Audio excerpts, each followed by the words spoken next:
Hello viewers, welcome back to my channel myself Sangeeta Hore. কেমন আছেন সবাই? আজ আমাদের বন্ধের দিন, ছুটির দিন। তো সেই সুযোগে ভাবলাম যে সারাদিন আজকে বেরাবো। তো এরকম সুযোগ আসলে পাওয়া হয় না, বা সুযোগ পেলেও কাজে লাগানো হয় না। আগে এরকম হতো, মাঝে মাঝেই ঘুরতে যেতাম, বেড়াতে যেতাম, বা দুজনে বের হয়ে পড়তাম। কিন্তু এখন সব কিছু সামলিয়ে সেটা করা হয়ে ওঠে না। বাচ্চারা আছে, পরিবারের সব কাজ সামলিয়ে ওইভাবে ঘোরা হয়ে ওঠে না। হয়তো বা বের হওয়া হয় যে অফিসে গেলাম, আমাকে একটু নামিয়ে দিয়ে আসলো, এরকম হয়। কিন্তু বেড়ানোর উদ্দেশ্যে দুইজনে বের হওয়া খুব কম হয়। তো আজকে পরিকল্পনা করে ফেলেছি, আজকে সারাদিন ঘুরবো, মানে কোনো কথা হবে না। তো সেই বের হলাম। কোথায় যাব, কোন দিকে ঘুরবো সেটা জানি না, তবে সারাদিন ঘুরবো এই মাথায়, এই চিন্তাটা নিয়ে বের হলাম।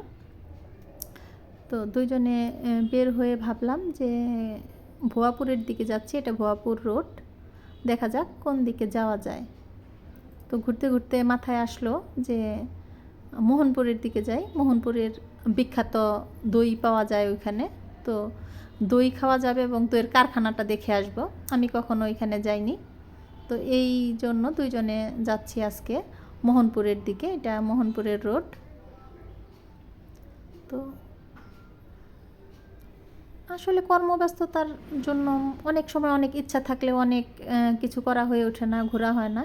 এটা তারই একটাই। আজকে প্রচণ্ড রোদ, মানে ঘুরতেও লাগছে না, কিন্তু ইচ্ছা যে না আজকে ঘুরবই, যত রোদ থাক, ঝড় বৃষ্টি যাই হোক, বেড়ানোর উদ্দেশ্যে বের হয়েছি, আজকে বেড়াবো।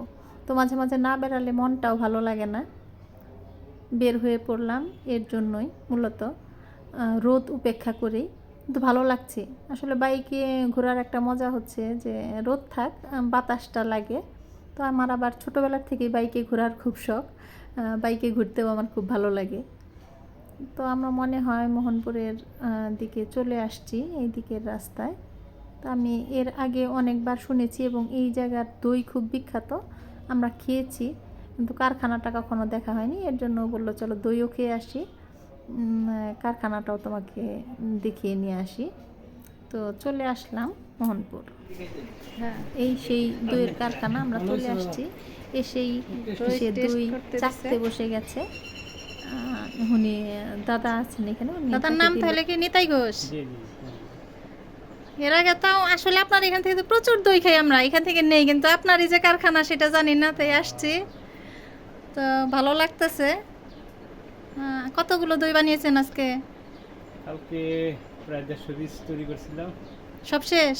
শেষের মধ্যে এখন আছে 6টা 7টা আছে। তো তো আসছি আসলে বেড়ানোর জন্য। এখানে আইসা ভাবলাম যে আসছি যেহেতু বিখ্যাত দই খেয়েই যাই, হ্যাঁ নিয়েও যাই সাথে করে। কারখানা দেখেন হ্যাঁ, একটু। দাদা দইয়ের জন্য দুধ জাল দিচ্ছে, প্রচুর প্রচুর দুধ। এখানে কতটুকু দুধ আছে দাদা, কত মন? একটা মধ্যে আছে 82, এটা 60, ওটা 75, তারপরে 75। টোটাল কত দুধ কিনেন আপনি, কত মন?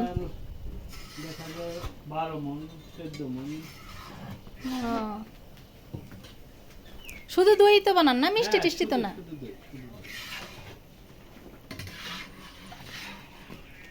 একদম ফ্রেশ দুধ দিয়ে তৈরি দই। যাক, অনেক ছোটোবেলার থেকে আসলে খাই আপনাদের এখানের দই। দুধটা এত সুন্দর করে জাল হচ্ছে, দেখলেই ভালো লাগছে।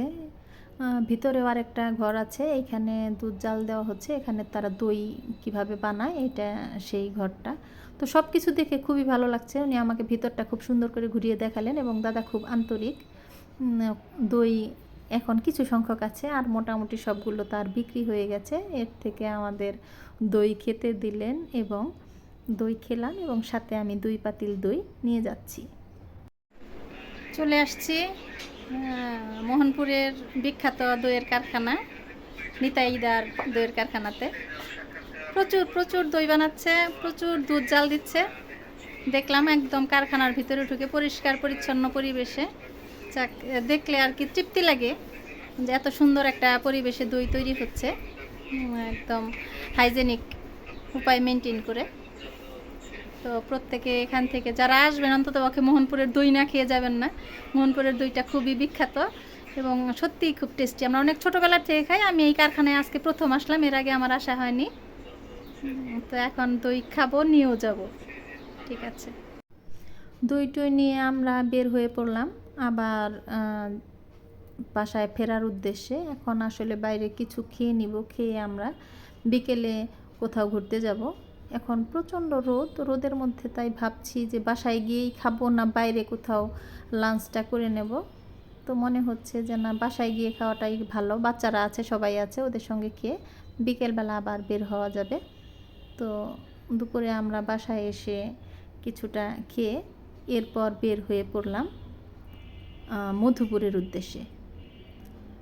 যে একটা যে সারাদিন ঘুরবো, এখন কই ঘুরবো, শরীরে একটু খারাপও লাগছে, কিন্তু তারপরও যে না, আসলে ছুটির দিনগুলো এইভাবে একটু উদযাপন না করলে ভালোও লাগে না। তাই এখন আমরা চলে যাচ্ছি মধুপুরের দিকে। মধুপুর একটু কেনাকাটাও আছে, আসলে টুকিটাকি দু একটা জিনিস কেনার আছে সেই উদ্দেশ্যে, এবং চলে আসলাম মধুপুর। মধুপুর এসে আমার কেনাকাটা যা করার ছিল সেটা কিনে এখন আসছি টং দোকানে চা খাওয়ার জন্য। তো এই জায়গায় দাঁড়িয়ে চা খেতে বেশ ভালো লাগছে। আসলে আমার এই সমস্ত দোকানে বা এই প্লেসে দাঁড়িয়ে চাটা খেতে খুব ভালো লাগে।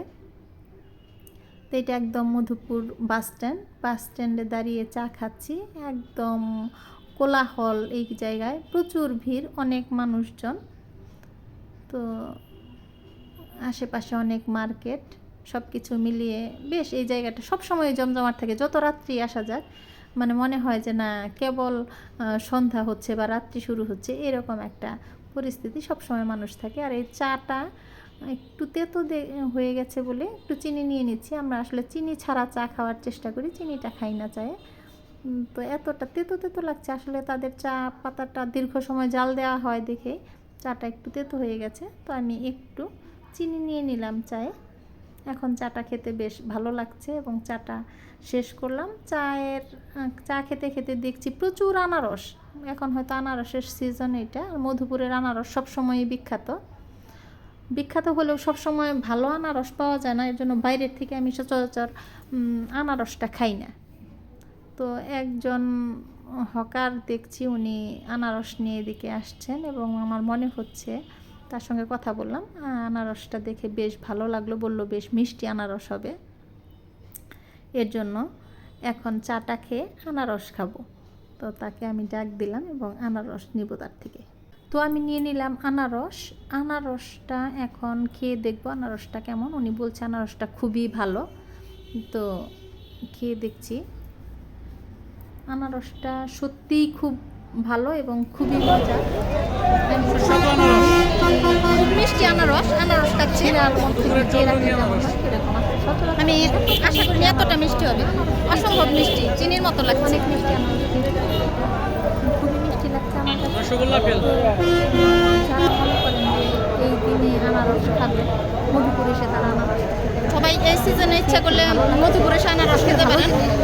মধুপুরের আনারস সবসময় বিখ্যাত। তো এখানে হাতে খেয়ে আর কি বুঝতে পারছি যে সত্যি খুব ভালো, খুব মিষ্টি। যারা দেখছে এতটা মিষ্টি আনারস কম পাওয়া যায়, আসলে আমরা যেটা কিনি এতটা মিষ্টি হয় না। আনারসটা খুবই মিষ্টি। এখন আমরা আনারস খাবো, চাটা খেয়ে আনারসকে চলে যাব। চা আনারস খাওয়া শেষ করে আমরা আবার শুরু করলাম আমাদের যাত্রা, এবার বাসায় ফেরার জন্য। তো আজকে সারাদিন আমাদের মোটামুটি বেশ ভালো কেটেছে, অনেক ঘুরলাম। ঘুরে এখন আমরা বাসায় ফিরে আসলাম। বাসায় ফিরে সত্যি খুব ভালো লাগছে, সারাটা দিন খুবই ভালো কাটলো। আগে এক সময় এরকম দিন কাটাতাম, ইচ্ছা হলেই যে আজকে বাসায় রান্না করব না, রেস্টুরেন্টে খেয়ে নিতাম বা সারাদিন ঘুরে বেড়াতাম।